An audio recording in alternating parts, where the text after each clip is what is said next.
दोस्तों भी success plus के यूट्यूब चैनल में मैं बीरेश कुमार आप सभी का बहुत बहुत स्वागत करता हूं। दोस्तों पर्यावरण की सीरीज में आज हम एक नए टॉपिक को शुरू करने जा रहे हैं, पॉल्यूशन। पॉल्यूशन में आज सबसे पहले हम एयर पॉल्यूशन के बारे में पढ़ेंगे। वायु प्रदूषण क्या होता है, क्या इसमें कौन कौन सी गैसें रिस्पॉन्सिबल हैं, कैसे ये फैलता है, ठीक है। फुल डिटेल में बातें करेंगे। और जो भी भाई बहन हमारे रेगुलर हैं उन्हें पता है पर्यावरण की सीरीज को हमारे चैनल पर इस तरीके से कराया जा रहा है कि प्रत्येक टॉपिक को हम फुल डिटेल में कराते हैं, ठीक है। दोस्तों यकीन करना इतनी अच्छी क्लास आपको और कहीं नहीं मिलेगी। चलिए स्टार्ट करते हैं और प्लीज़ वीडियो को अंत तक देखना। टॉपिक से रिलेटेड अगर आपको पीडीएफ फाइल डाउनलोड करनी हो तो डिस्क्रिप्शन में आपको टेलीग्राम के चैनल की लिंक को दे दिया गया है।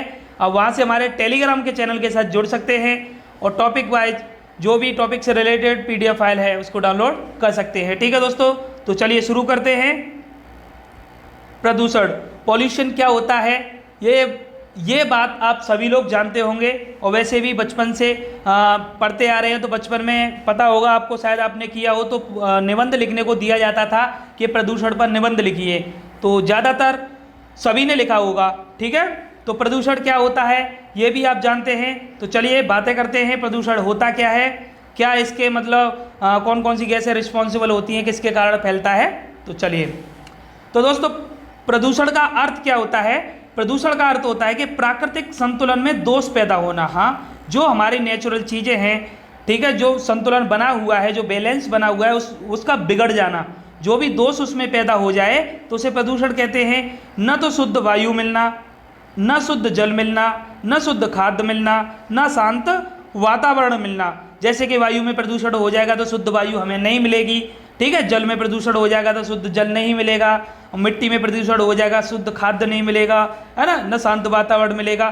तो ये प्रदूषण से जो इसके कारण हैं इससे पता चलता है कि प्रदूषण है, ठीक है।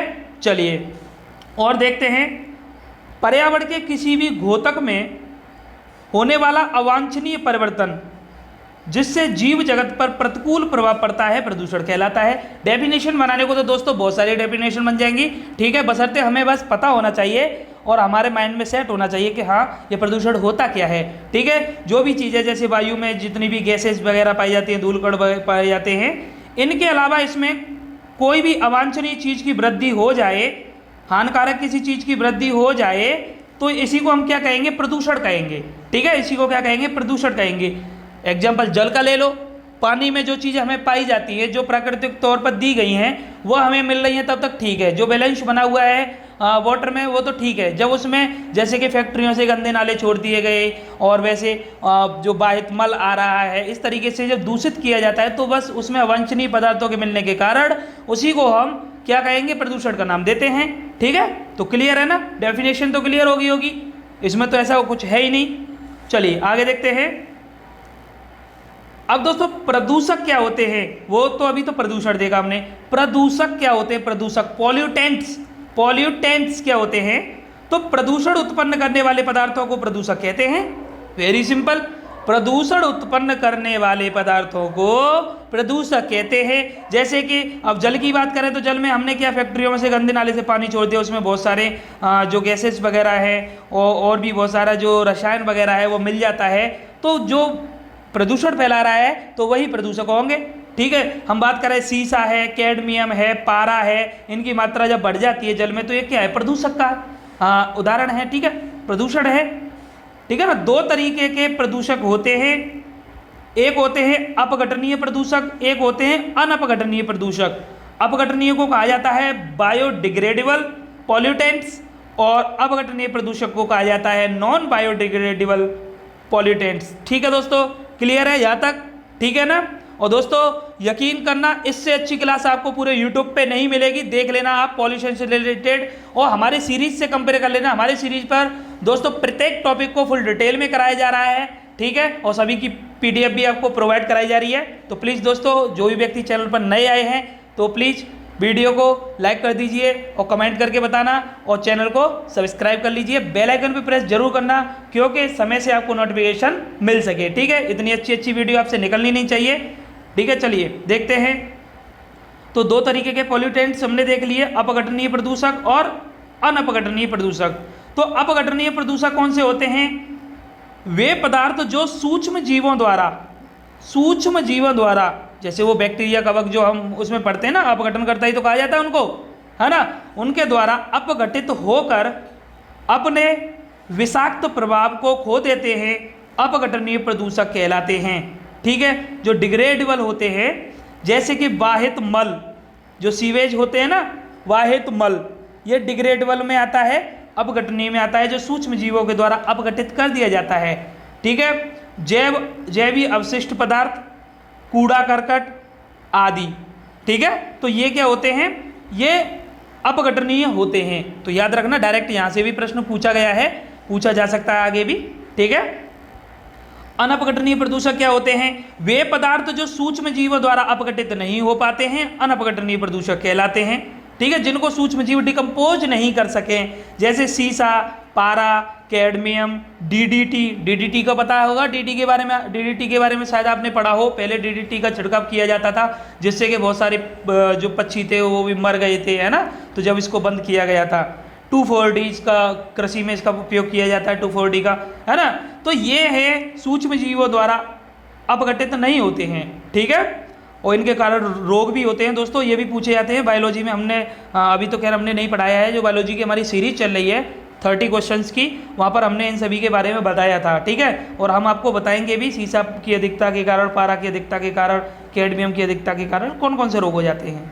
चलिए आगे देखते हैं। अब पढ़ते हैं प्रदूषण के प्रकार। तो सभी लोग जानते हैं, बचपन से तो आप पढ़ते आ रहे हैं कि air pollution, water pollution, soil pollution, sound pollution, इन 4 के बारे में आपको पता है। तो मुख्यतः यहीं से प्रश्न पूछा जाता है, लेकिन हम 5 के बारे में पढ़ेंगे, वायु प्रदूषण, जल प्रदूषण, मृदा प्रदूषण, ध्वनि प्रदूषण और जैव प्रदूषण। ठीक है, इन 5 के बारे में पढ़ेंगे। ऐसे तो टाइप बहुत सारे टाइप हैं। ठीक है, चलिए आगे देखते हैं। तो अब स्टार्ट करते हैं हम वायु प्रदूषण के बारे में। एयर पॉल्यूशन को सबसे पहले हम पढ़ने वाले हैं, जैसा कि हमने थंबनेल पर आपको बताया था कि आज हम एयर पॉल्यूशन के बारे में पढ़ेंगे, और दोस्तों फुल डिटेल में बातें करेंगे। ठीक है, प्लीज़ दोस्तों आप हमारा बस एक काम कर दें, अगर आपको लग रहा है कि हम आपके लिए मेहनत कर रहे हैं, आपके लिए अच्छा कंटेंट बना रहे हैं, आप हमारा कंटेंट आपको अच्छा लग रहा है, तो प्लीज़ दोस्तों वीडियो को एक बार शेयर कर दिया करें, लिंक को। ठीक है, और कमेंट करके जरूर बताया करें, लाइक करिए वीडियो को दोस्तों, क्योंकि लाइक नहीं करते हो आप लोग, अच्छा लगता है। ठीक है, अभी तक चैनल को सब्सक्राइब नहीं किया है तो प्लीज़ कर लीजिए। चलिए एयर पॉल्यूशन के बारे में पढ़ते हैं। जब मानवीय अथवा प्राकृतिक कारणों से गैसों की निश्चित मात्रा एवं अनुपात में अवांछनीय परिवर्तन हो जाता है, तो उसे वायु प्रदूषण कहते हैं। सिंपल है, कहने का मतलब वही है कि जो हमारे वायुमंडल में जो नाइट्रोजन, ऑक्सीजन, जो ओजोन, कार्बन डाइऑक्साइड जो गैसें पाई जा रही हैं, जो प्राकृतिक तौर पर पाई जा रही हैं, ठीक है, उनमें कोई अवांछनीय परिवर्तन जब हो जाए, उनमें किसी की मात्रा बढ़ जाए, ठीक है, या कोई भी अन्य तत्व उसमें मिल जाए, तो उसे हम कहेंगे वायु प्रदूषण। ठीक है, जो उसके कारण जो परिवर्तन होगा तो उसको कहा जाएगा वायु प्रदूषण।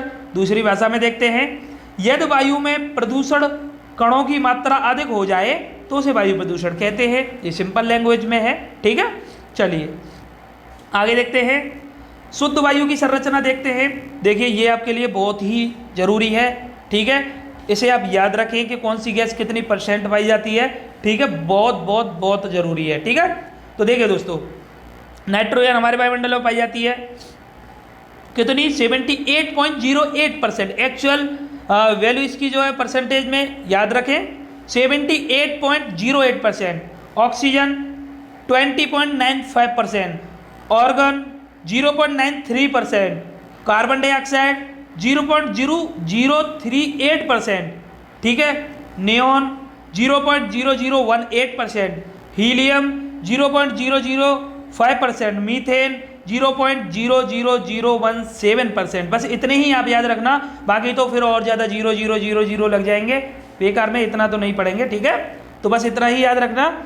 तो इतने ये इनको ना थोड़ा अच्छे से 2-4 बार आप देख लेना। ठीक है, इनकी जो है हमें पता होनी चाहिए वैल्यू कितनी कितनी % होती है। ठीक है, चलिए वायु प्रदूषण के स्रोत देखते हैं, क्या क्या स्रोत हैं। तो दोस्तों 2 तरीके के स्रोत हैं, एक तो प्राकृतिक स्रोत, नेचुरली सोर्स जो है उसके कारण भी वायु प्रदूषण होता है। मानव जनित स्रोत, ये तो मुख्यतः है ही, क्योंकि मानव तो तुला हुआ है प्रदूषण करने पे। ठीक है, मेन कॉज सोर्स। तो चलिए शुरू देखते हैं। प्राकृतिक स्रोत में देखते हैं। तो प्राकृतिक स्रोत में दोस्तों ज्वालामुखी उद्गार से, जैसे ज्वालामुखी जब फूटता है तो उसमें से सल्फर डाइऑक्साइड, हाइड्रोजन सल्फाइड, ये सारी गैसें निकलती हैं। ठीक है, वनाग्नि से भी कार्बन मोनोऑक्साइड, जैसे वन में जब जंगल में आग लग जाती है तो वहाँ से कार्बन मोनोऑक्साइड, कार्बन डाइऑक्साइड, ये सारी गैसें निकलती हैं। ठीक है, पेड़ पौधों की दैहिक क्रियाओं से, जो पेड़ पौधों की जो दैहिक क्रियाएं होती हैं उनके कारण यहाँ से निकलती है अमोनिया निकलती है, मीथेन निकलती है, कार्बन डाइऑक्साइड निकलती है। ठीक है, और ये नाइट्रोजन के ऑक्साइड निकलते हैं। ठीक है, तो ये सारी गैसें निकलती हैं। ये प्राकृतिक तौर पर ये स्रोत हैं जो कि वायु प्रदूषण को करते हैं। ठीक है, अब देखते हैं मानव जनित, जो कि मानव से कितना भी समझा लो कोई नहीं समझता है। मानव जनित स्रोत में जैसे गैसें व धूम्र, गैसेस एंड स्मोक, लकड़ी, कोयला, पेट्रोलियम पदार्थों को जलाने से विभिन्न गैसें व धुआं उत्पन्न होता है। तो मानव द्वारा गैसें व धुआं, ठीक है, इसका उत्सर्जन किया जाता है। जैसे लकड़ियाँ जलाते हैं, कोयला, पेट्रोलियम पदार्थों को, है ना, पेट्रोल डीजल का जो यूज करते हैं हम, और भी बहुत सारे जलाने से जो विभिन्न गैसें व धुआं उत्पन्न होता है वह मानव जनित का स्रोत है। थोड़ी थोड़ी दूर के लिए गाड़ियों का प्रयोग, वाहन इतने हो चुके हैं। ठीक है, तो ये क्या है, ये एयर पॉल्यूशन नहीं हो रहा है? बताइए, पॉल्यूशन हो रहा है, बहुत ज़्यादा हो रहा है। कणकीय पदार्थ देखिए, पार्टिकुलेट मैटर्स, लकड़ी, कोयला, पेट्रोलियम पदार्थों के दहन से कणकीय पदार्थ भी उड़कर वायुमंडल में चले जाते हैं। जो हम जैसे कि कोयला है, कोयला को जब जलाते हैं ना तो कोयला में से छोटे छोटे जो कण होते हैं ये भी वायुमंडल में चले जाते हैं उड़कर। ठीक है, उनके दहन के बाद, जलने के बाद ऊष्मा, हीट, जीवधारियों के श्वसन से, जो जीवधारियों के श्वसन से और ईंधनों को जलाने से ऊष्मा भी उत्पन्न होकर वायुमंडल में चली जाती है, तो ये भी इफेक्ट डालती है। ठीक है, तो ये मानव जनित कारण हैं। तो ये तो सिंपल सी बात है। ये तो आप और भी बहुत सारे कारण हो जाएंगे, जरूरी नहीं है कि मैंने यहाँ 3 बताए तो 3 ही कारण होंगे, और भी बहुत सारे कारण बन जाएंगे। ठीक है, चलिए वायु प्रदूषकों के प्रभाव देखते हैं, इम्पैक्ट ऑफ एयर पॉल्यूशन। अब कौन कौन सी गैसें, कौन कौन से कण और कौन कौन से तत्व जो है वायु प्रदूषण पर प्रभाव डालते हैं, एक एक करके डिटेल में बातें करते हैं। और दोस्तों, आपने शायद पहले नहीं पढ़ा होगा जो कार्बन मोनोऑक्साइड, कार्बन डाइऑक्साइड, इन सभी के बारे में अच्छे से हम डिटेल में बताएंगे क्या क्या होता है। तो यही तो है दोस्तों, और क्या यूनिक कंटेंट है, यही यूनिक कंटेंट है। नहीं तो होता क्या है, पर्यावरण की सीरीज को 10 या 12 वीडियो में पढ़ा के फ्री कर देते हैं कि हो गया भाई कंप्लीट आपका। ठीक है, लेकिन हम प्रत्येक टॉपिक को आपको करा रहे हैं और हर टॉपिक को फिर डिटेल में करा रहे हैं। एक बार अगर आप पढ़ लोगे हमारे चैनल से तो प्लीज दोस्तों, पर्यावरण में आपको कोई दिक्कत नहीं होगी। आप पर्यावरण से रिलेटेड एक भी प्रश्न गलत करके नहीं आओगे एग्जाम में। ठीक है दोस्तों, चलिए देखते हैं। तो सबसे पहले प्रदूषकों में हम देखते हैं carbon monoxide, CO। Carbon monoxide के बारे में कितने लोग जानते हैं, बताइए बताइए। बस इतना पढ़ लिया। अगर मैं भी इसी तरीके से पढ़ा देता कि जो है वायु प्रदूषकों के प्रभाव, कौन कौन से प्रभाव हैं, तो carbon monoxide, carbon dioxide, sulphur dioxide, nitrogen के ऑक्साइड, सीसा, कैडमियम, पारा, तो ये सब ऐसे पढ़ा के बेंजीन तो फ्री कर देता। तो बताइए आप, क्या आपको पता चलता कि कार्बन मोनोऑक्साइड में क्या क्या पॉइंट होते हैं, इनको क्या कहा जाता है, इससे क्या होता है, सल्फर डाइऑक्साइड से क्या होता है, नाइट्रोजन के ऑक्साइड से क्या होता है। तो बस दोस्तों, यही तो है, यही तो आपको पढ़ना है और यहाँ से ही प्रश्न ज़्यादातर पूछे जाते हैं और इन्हीं को कोई डिटेल में नहीं पढ़ाता है। चलिए, अब देर बहुत हो रही है तो चलिए बातें ख़त्म करते हैं, टॉपिक पे आते हैं। तो दोस्तों, कार्बन मोनोऑक्साइड के बारे में पढ़ते हैं। तो कार्बन मोनोऑक्साइड यह हवा से भारी, पानी में अघुलनशील, गंध स्वादहीन एवं रंगहीन गैस है। बताइए कितने दोष हैं इसमें पहले से ही, है ना। सभी वायु प्रदूषकों में यह 50% भाग का प्रतिनिधित्व करती है। बताइए, वायु प्रदूषण जो करती है सब में 50% तो कार्बन मोनोऑक्साइड ही करती है।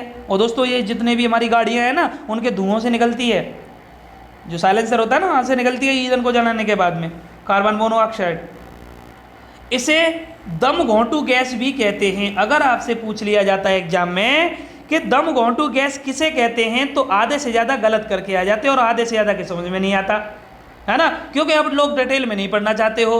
डिटेल में पढ़ने का बस एक ही फायदा होता है कि पढ़ो, एक बार पढ़ो, ऐसा पढ़ो कि दोबारा उस सब्जेक्ट को पढ़ने की जरूरत ना पड़े, केवल रिवीजन करना पड़े। यही मेरा कहना है। ठीक है, तो याद रखना, दम घोंटू गैस किसे कहते हैं, कार्बन मोनोऑक्साइड को। यह सांस के माध्यम से शरीर में पहुंचकर रक्त में उपस्थित हीमोग्लोबिन की ऑक्सीजन वहन क्षमता को बिल्कुल कम कर देती है जिसके फलस्वरूप मनुष्य की मृत्यु हो जाती है। तो दोस्तों होता क्या है कि हमारी सांस के द्वारा ये हमारे शरीर में पहुंचती है और रक्त में उपस्थित हीमोग्लोबिन के बारे में जानते हो आप लोग? हीमोग्लोबिन का काम क्या होता है बताइए? हैं, हीमोग्लोबिन एक प्रोटीन होती है, ठीक है, और हीमोग्लोबिन ऑक्सीजन का परिवहन करती है, एक तरीके से ट्रांसपोर्ट का काम करती है, ऑक्सीजन को ले जाना, फेफड़ों से ले जाना, और जो हमारे टिश्यूज होते हैं, कोशिकाएं होती हैं, वहाँ तक ऑक्सीजन को पहुँचाना, ठीक है। ये एक तरीके से जैसे बस हमारा जो काम करती है ना कि दिल्ली से चली बस और आगरा तक ले गई, है ना, आगरा से चली और वहाँ तक दिल्ली तक ले गई, तो ये इस तरीके से परिवहन का काम करती है हीमोग्लोबिन, ठीक है, ऑक्सीजन का। तो जब ये CO कार्बन मोनोऑक्साइड जब हीमोग्लोबिन के साथ मिलती है तो वह क्या करती है, इसमें बाधा उत्पन्न करती है, जिससे क्या है, मनुष्य की मृत्यु भी हो सकती है, दम घुटने लगता है, ठीक है। इसकी उत्पत्ति कैसे होती है? तो जीवाश्म ईंधनों, जो कोयला है, खनिज तेल हैं, उनके दहन से, उनको जलाने से निजात कैसे पाया जा सकता है इससे? तो निजात पाने की कोशिश भी की जा रही है, ठीक है। जैसे कि हम CNG का प्रयोग करते हैं, LPG का प्रयोग करते हैं, तो ये सब ये जो प्रयोग किए जा रहे हैं, यह कार्बन मोनोऑक्साइड के उत्सर्जन को कम करने के लिए किए जा रहे हैं और एयर पोल्यूशन को रोकने के लिए किए जा रहे हैं, ठीक है। तो क्लियर है दोस्तों? बहुत सारे स्टूडेंट्स को तो आज नई बातें पता चली होंगी, पता चली है ना? तो प्लीज़ दोस्तों, जब से सब्सक्राइब नहीं किया है तो अब तो कर सकते हो, कर दीजिए, ठीक है। चलिए, नाइट्रोजन के ऑक्साइड दूसरा पढ़ते हैं। तो NO, ये X है दोस्तों यहाँ पर अभी, क्योंकि नाइट्रोजन के जो ऑक्साइड होते हैं उसमें बहुत सारे होते हैं, ठीक है। तो चलिए, उसमें अलग अलग जो परमाणुओं की संख्या होती है, तो चलिए देखते हैं। नाइट्रोजन के ऑक्साइड में nitric oxide, nitrogen oxide, nitrogen dioxide, तो ये सब आते हैं, ये नाइट्रोजन के ऑक्साइड होते हैं। नाइट्रिक ऑक्साइड जो होता है वो रंगहीन गंधहीन होता है। नाइट्रोजन ऑक्साइड और नाइट्रोजन डाइऑक्साइड तीव्र गंध वाली होती है, ठीक है। तो ये भी पॉइंट आप याद रखना। नाइट्रोजन के ऑक्साइड वायुमंडल की नमी से प्रतिक्रिया करके नाइट्रिक अम्ल का निर्माण करते हैं, जो अम्ल वर्षा का कारण बनता है। एसिड रेन के बारे में सभी ने पढ़ा होगा, सभी ने सुना होगा, ठीक है, लेकिन एसिड रेन के बारे में आपको नहीं पता होगा कि एसिड रेन होती कैसे है, होती कैसे है। तो चलिए, एक तो यहाँ पर नाइट्रस ऑक्साइड, नाइट्रोजन के ऑक्साइड पढ़ चुके हैं ना, अभी आगे हम सल्फर के ऑक्साइड और पढ़ने वाले हैं, वहाँ पर मैं आपको बताऊँगा, ठीक है। चलिए आगे बढ़ते हैं। तो एसिड रेन के बारे में आप ध्यान रखना कि जो नाइट्रोजन के ऑक्साइड होते हैं वह एसिड रेन में क्या है, एसिड रेन के लिए उत्तरदायी होते हैं, ठीक है। चलिए आगे देखते हैं। नाइट्रोजन के ऑक्साइड अधिक ऊंचाई पर उड़ने वाले सुपरसोनिक जेट से निकलते हैं और समताप मंडल में स्थित ओजोन परत को पतली करते हैं। तो देखिए, नाइट्रस ऑक्साइड वहाँ पर भी जो हमारी ओजोन लेयर है उसको डिस्ट्रॉय करते हैं। दोस्तों मैं आपको बता दूं, इससे पहले हमने ओजोन लेयर डिप्लेशन के टॉपिक को ही कंप्लीट किया है, ठीक है। तो प्लीज़ जो व्यक्ति चैनल पर नए हैं तो एक बार विजिट करें। हम green house effect, climate change, ठीक है, और ये जो है क्या, हाँ, ओजोन लेयर डिप्लेशन, ठीक है, जैव विविधता, पारिस्थितिकी तंत्र, पारिस्थितिकी, पर्यावरण, ये सब हम टॉपिक सभी कंप्लीट कर चुके हैं। ज़्यादातर हमने पर्यावरण में सभी टॉपिक्स को पढ़ लिया है। इसके बाद में हमने थोड़े आपके लिए बहुत ही अच्छे अच्छे मतलब वीडियो लेकर आने वाले हैं। वहाँ पर हम जैसे कि पर्यावरण से रिलेटेड जितने भी अवार्ड्स दिए जाते हैं, जितने भी सम्मेलन हुए हैं, जितने भी पर्यावरण से जुड़े हुए जो महत्वपूर्ण व्यक्ति हैं, तो उन सभी के बारे में एक एक वीडियो में हम आपको बताएंगे, बहुत ही अच्छे अच्छे पॉइंट्स, ठीक है। तो चलिए, चिंता करने की जरूरत नहीं है दोस्तों, आप हमारे साथ जुड़े रहिए। आपकी तैयारी कराना हमारा काम है, ठीक है, आपके लिए कंटेंट प्रोवाइड कराना हमारा काम है, ठीक है। आपको केवल पढ़ना है और आपको चैनल को सब्सक्राइब करना है और अपने दोस्तों और भाइयों से सब्सक्राइब कराना है, ठीक है, लिंक को शेयर करना है। बस इतना करते रहिए आप हमारे लिए। और क्या, हम आपसे क्या चाहते हैं, बस इतना ही चाहते हैं ना। तो चलिए दोस्तों, नाइट्रिक ऑक्साइड की अधिक सांद्रता के कारण मनुष्य में होने वाले रोग। देखिए, नाइट्रिक ऑक्साइड की जब सांद्रता अधिक हो जाए, मात्रा बढ़ जाए, तो मनुष्यों में कौन कौन से रोग हो जाते हैं? मसूड़ों में सूजन, रक्तस्राव, निमोनिया, फेफड़ों का कैंसर, ठीक है। तो ये नाइट्रिक ऑक्साइड की अधिकता के कारण रोग हो जाते हैं मनुष्य में, ठीक है। चलिए, नाइट्रोजन ऑक्साइड सूर्य की प्रकाश की उपस्थिति में पारस्परिक क्रिया कर nitrogen dioxide, ozone peroxyl acetyl nitrate यानी पेन के बारे में आप सभी ने पढ़ा होगा, फुल फॉर्म भी नहीं पता होती है आधे से ज़्यादा को, तो ठीक है। पेन की फुल फॉर्म होती है पेरोक्सियल एसिटाइल नाइट्रेट, ठीक है। ये एक हमारा प्रदूषक है, उत्पादित करते हैं जिन्हें प्रकाश रासायनिक स्मोक कहते हैं, फोटोकेमिकल स्मोक कहा जाता है। तो देखिए ये भी एक हमारा यहाँ से क्वेश्चन बनता है कि जो नाइट्रोजन के ऑक्साइड होते हैं वह सूर्य की प्रकाश की उपस्थिति में उससे क्रिया करके क्या nitrogen dioxide, ozone, peroxyl acetyl nitrate यानी पेन उत्पादित करते हैं, जिन्हें प्रकाश रासायनिक स्मोक कहते हैं, फोटोकेमिकल स्मोक कहा जाता है। ठीक है, चलिए सल्फर के ऑक्साइड अब पढ़ते हैं तीसरा। तो SO और यहाँ पर X है। ठीक है, तो सल्फर डाइऑक्साइड SO2 वायु प्रदूषण का दूसरा सबसे महत्वपूर्ण प्रदूषक है। 20% भाग यानी इसका रहता है। ठीक है, पहला कौन सा था हमने पढ़ा था, कार्बन मोनोऑक्साइड 50% योगदान देता है प्रदूषण में। दूसरा है सल्फर का ऑक्साइड। ठीक है, सल्फर डाइऑक्साइड। आगे देखते हैं इसका स्रोत क्या है। तो स्रोत है सल्फर डाइऑक्साइड का ताप शक्ति केंद्र, है ना, जो बिजली वगैरह होते हैं, जो ताप शक्ति केंद्र के बारे में तो सभी जानते हो ना, खनिज तेल शोधनशालाएं, है ना, जो रिफाइनरी वगैरह, स्वचालित वाहन। और इसके कारण रोग कौन से हो जाते हैं, रोग होते हैं आंखों में जलन, सल्फर डाइऑक्साइड के कारण, सल्फर के ऑक्साइड के कारण आंखों में जलन, दमा, सांस में दिक्कत होने लगती है, खांसी, फेफड़ों के रोग, तो ये सब होते हैं सल्फर के ऑक्साइड के कारण।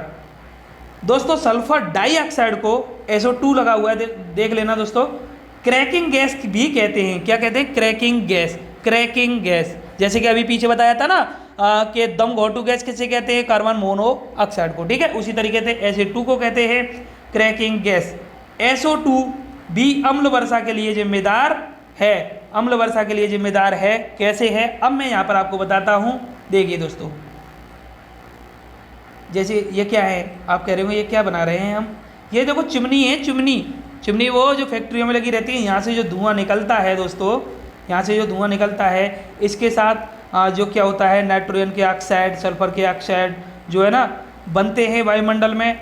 और जब वर्षा होती है तो ये सल्फर के ऑक्साइड और नाइट्रोजन के ऑक्साइड उससे क्रिया करके एसिड का रूप धारण कर लेती है। जो SO2 है ना, H2SO4 बन जाता है, H2SO4 बन के ये क्या होता है, पृथ्वी पर जब गिरते हैं, ठीक है, तो ये इसी को कहा जाता है अम्ल वर्षा। तो इसमें ये दोनों हमारे रिस्पॉन्सिबल हैं, नाइट्रोजन के ऑक्साइड और सल्फर के ऑक्साइड, जो कि जो वर्षा होती है तो उसके साथ क्रिया करके ये अम्ल वर्षा का रूप धारण कर लेते हैं। और दोस्तों यहाँ पर मैं एक पॉइंट आपको क्लियर कर देता हूँ, जो ताजमहल है, आगरा का ताजमहल, उसका जो कलर है वो डाउन होता जा रहा है, किसके कारण, इसी एसिड रेन के कारण। ये क्वेश्चन बहुत बार एग्जाम में पूछा गया है और यह इसका कारण है, किसके कारण, ये जो सल्फर के ऑक्साइड और नाइट्रोजन के ऑक्साइड निकल कहाँ से रहे हैं, तो मथुरा में जो रिफाइनरी है, मथुरा में जो तेल रिफाइनरी है, उस वहाँ से क्या होता है, जो वहाँ से जो यमुना जी है, यमुना जी में पानी आता है, पानी में उसका, तो उसके बाद में क्या होता है, एसिड रेन का निर्माण होता है। यहीं से सल्फर के ऑक्साइड और नाइट्रोजन के ऑक्साइड निकलते हैं, जो कि वायुमंडल में क्रिया करके तो वर्षा की बूंदों को धारण करते हैं और एसिड रेन का निर्माण करते हैं। ठीक है, क्लियर है दोस्तों। चलिए आगे देखते हैं क्लोरोफ्लोरोकार्बन। तो इसके बारे में मुझे पढ़ाने की ज़्यादा ज़रूरत नहीं है, क्योंकि इससे पहले जो हमने पढ़ा था टॉपिक, कौन सा पढ़ा था, ओजोन लेयर डिप्लेशन। तो ओजोन लेयर डिप्लेशन में हमने CFC के बारे में बताया था, क्योंकि वहाँ पर CFC ही मुख्यतः ओजोन लेयर डिप्लेशन में भाग लेती है। ठीक है, जो कि ओजोन लेयर डिप्लेशन होता है वह मुख्यतः क्लोरोफ्लोरोकार्बन के कारण ही होता है। इसके बारे में हम फुल डिटेल में वहाँ पर पढ़ चुके हैं। तो प्लीज़ दोस्तों, जो भी व्यक्ति नए हैं तो प्लीज़ डिस्क्रिप्शन में आपको लिंक दे दी गई है, तो वहाँ से आप एक बार ज़रूर देखें पिछली वीडियोज़ को। चलिए थोड़ी सी बातें करते हैं। ये क्लोरीन, फ्लोरीन, कार्बन के तत्वों के साधारण यौगिक हैं। जो क्लोरोफ्लोरोकार्बन होती है उसमें क्लोरीन, फ्लोरीन और कार्बन के यौगिक पाए जाते हैं।